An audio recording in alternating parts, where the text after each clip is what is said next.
Okay, this is the gumball sorter. The gumballs drop down into the through the funnel down into this wheel that rotates the gumball.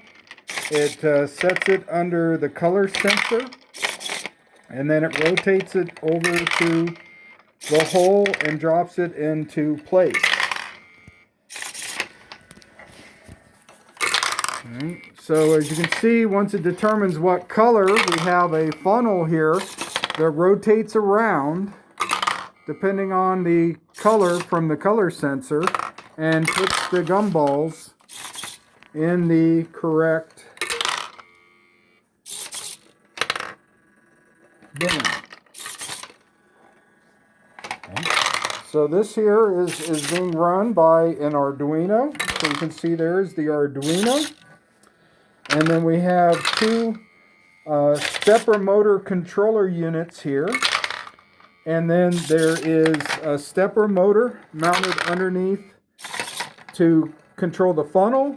And of course a stepper motor to control the rotating of the wheel to rotate them to the sensor.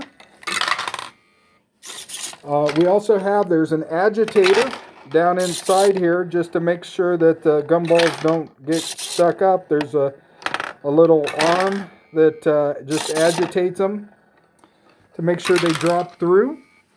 And here we have a display screen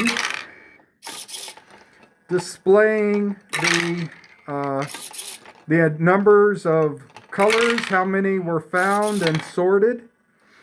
And you got a start and a stop. It's a little touch screen so we can stop it.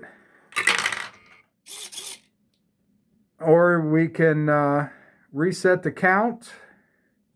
Okay. And it also shows like the current values of the